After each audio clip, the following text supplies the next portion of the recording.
A multiplier is 2. Let's take another look at those winning numbers. Remember, there are multiple ways to win. We'll see you back here Wednesday night. Good night, everyone. Live from Augusta, you're watching News 1226 at 11. A wet day for much of the CSRA as a first alert continues into tomorrow for flood risks. Thanks for joining us tonight. I'm Zaina Halliburton. We're checking in with your first alert meteorologist, Emily Acton, for the latest on that first alert. Yeah, Zaina, that's going to go through 8 p.m. tomorrow night, and that's for that flash flood risk. We're going to see light to moderate rainfall throughout the rest of the overnight hours and even starting the day early tomorrow.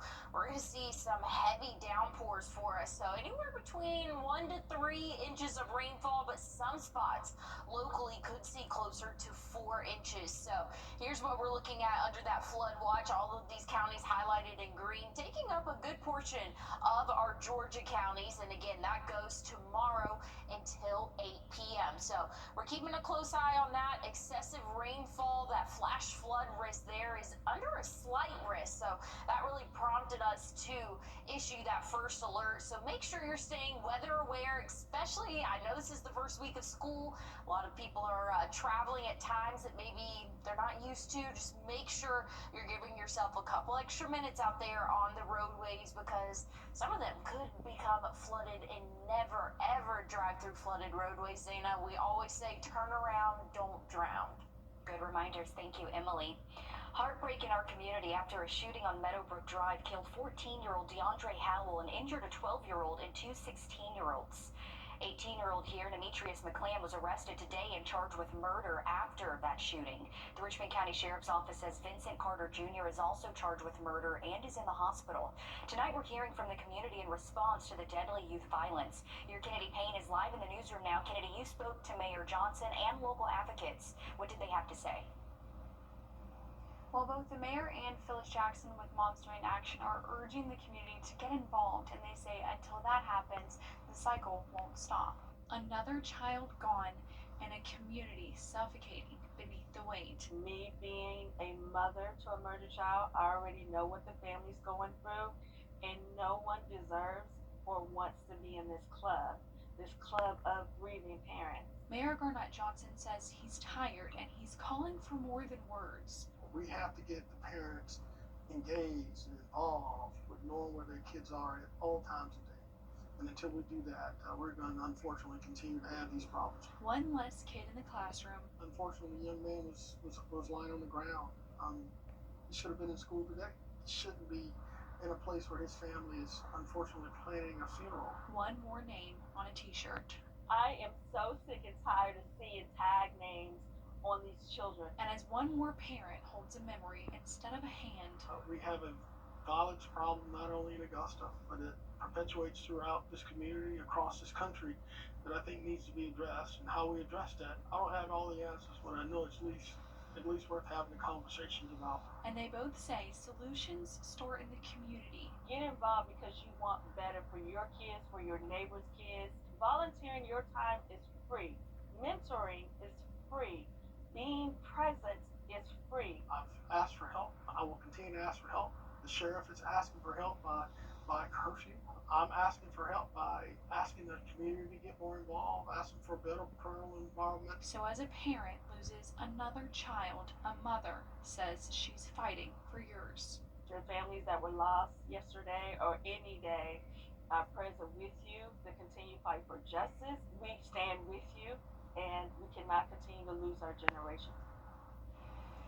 And Mayor Johnson says they're continuing to back youth curfews and encourage neighborhood initiatives, but says the fight requires a village, and that village is all of us. Powerful words from that mom. Just a sad situation. Thank you, Kennedy, for that. District 8 School Board member Mary Jane Abbott released a statement today in response to DeAndre Howell's death, saying in part, quote, "Today's the first day of a new school year, a time of hope, possibility, and fresh beginnings. Yesterday, we tragically lost one of our students, DeAndre Howell, to gun violence. Our hearts are broken. DeAndre's life mattered, and his absence is felt by all who knew and loved him." That you can read her full statement on our website, wrdw.com. New tonight, ways to address homelessness in the tiny homes process. Sad news tonight. The Richmond County Coroner's Office says a YMCA employee has died a little over a month after a car crash. Donnell Brown was on his way to pick up food from Golden Harvest when he was hit. The incident report says his van flipped and landed on its roof on I-520 near Wrightsboro Road. Daphne Collier is facing multiple charges, including reckless driving, DUI, and serious injury by vehicle. New tonight, Augusta Mayor Garnett Johnson is no longer facing a court. Well, we have a flash flood watch in effect for a good portion of our CSRA, but we have a first alert in effect until 8 p.m. tomorrow. I'm keeping an eye on those rain chances and a look at your temperatures. I'll tell you more about it coming up. And a redistricting battle in Texas is sending shockwaves around the nation. Find out how after the break. At Parker's Kitchen, our tenders are almost twice the size of our competition. They're fresh, never frozen, hand-breaded, and cooked to perfection. And a better value at Parker's Kitchen. It was 4 days, and he was going Home Furniture, your hometown store.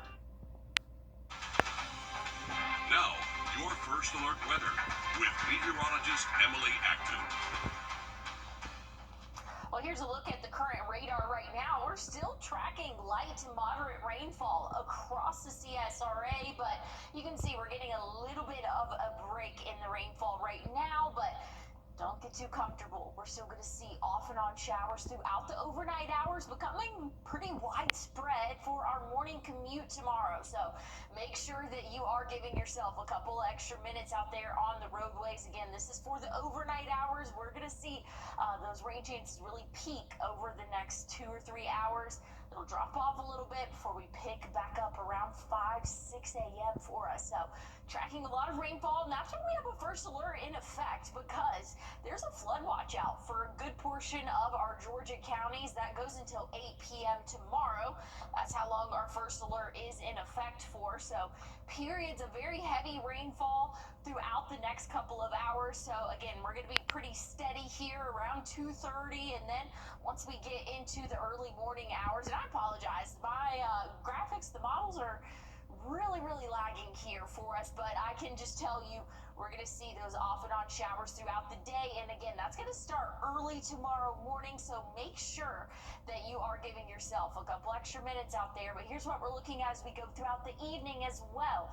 More widespread heavy rainfall for us, so that potential for flash flooding is real, and that's when we're going to see a good bit of rainfall happen in a short amount of time that could lead to issues on roadways. And we're already very saturated here in the soil just from all the rainfall we've had over the past week, and doesn't look like it's going anywhere. Here's a look at the next 7 days rainfall total for us, anywhere from 2 to 3, maybe some spots could see closer to 4 inches where those heavy downpours do develop over the next couple of days. But again, that first alert is in effect for tomorrow, so we're gonna have a good bit of rainfall falling in our area, and it's really not going anywhere. Check out Wednesday, Thursday, still in the low 80s though, so we are well below average for this time of year. I'm definitely thankful for that.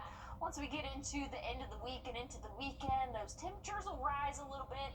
Once we get into Sunday, Monday of next week, we'll be in those upper 80s, so still below average for this time of year, but things are starting to warm back up for us. But Zaina, I'm not complaining about the rain, because we're going to be in the 80s, and today high of 74 in August. I'm not complaining.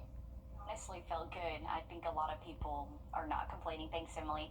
More than 50 state Democratic lawmakers from Texas. As we get ready to celebrate America's 250th birthday, there are still discoveries being made about former presidents. Learn about one and where you can visit next. As we head to break, we're giving you a live look from Miami and your winning lottery numbers.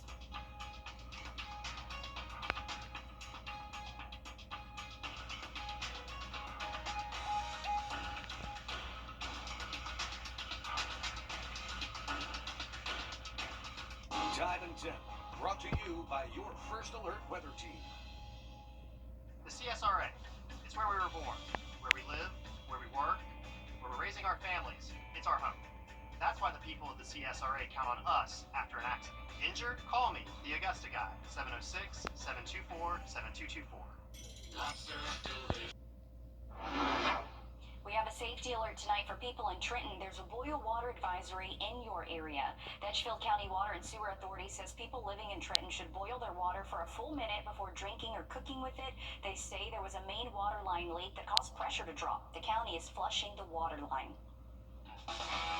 Two local golfers won massive opportunity. They qualified for the U.S. Amateur, and a strong week could be the breakthrough that changes everything. We catch up with them before they chase their biggest golf dream yet. What's with all the goats? Goat. George's outstanding attorney team? After you've been injured in a car crash, call George Sink Injury Lawyers and get the GOAT on your side. Hurt? Call all nines now. Well, looking at what to wear tomorrow, and you're probably going to want to have that rain jacket and rain boots with you. We're anticipating some very heavy rainfall throughout our Tuesday. A first alert in effect until 8 p.m. I'll have a final check on your 7-day forecast coming up. Your What to Wear forecast is sponsored by Bojangles. Bojangles just work with a company you can trust. CMCinstallation.com. We have some first day of school pictures that some of you sent of your kids with Richmond County middle and high school students going back tomorrow. You can still submit your pictures then. That code on your screen here, you'll be able to do that. Or you can head to wrdw.com and look in the top left and click submit photos and videos. But continue to send them in. We love to see all the smiling faces as they head back to school. And here's a flashback of a few of us from News 12 on our first day of school. This is our producer, Chelsea. There I am with a little bit of sass. I liked what I was wearing that day, I guess. Yes. And Emily, here's you. So I love the first day of school, especially getting to just pick out your favorite outfit. It's always just makes it a little bit more exciting. And then after like the third day, you're like, all right, I'm kind of over this now. But the first day of school is always fun, Zaina. I think so. I love that families still take those photos because even us looking at ours here, it makes us happy. And so it's cool to look back on that photo album book that I know my mom has somewhere and look at all the memories. Oh, definitely so. We had all the kids that lived on the street that I did growing up. We would all take pictures every year from kindergarten to 12th grade. So it was kind of cool just getting to see all of us grow throughout our childhood, really. But we're going to take a look at the next 7 days real quick before we go here. So if you are starting school this week, it is going to be a wet week for us, unfortunately. First alert in effect through tomorrow evening for that chance for flash flooding. Okay, keep the umbrella close and be safe out there, especially as the kids head to the school bus tomorrow. Tune in tomorrow morning at 4:30. Hey, Green Jackets fans, when you're at the plate, there's nothing worse than striking out without ever swinging. You got to make the most of your chances. And after a car accident, you can't just sit back, let life throw heaters at you, and do nothing. It's just too important. I'm Austin Jackson, the Augusta guy. Call us. Let's load the bases and swing for the fences. Call Austin Jackson, the Augusta guy, the official injury lawyers of the Augusta Green Jackets. 706-724-7224. The journey to better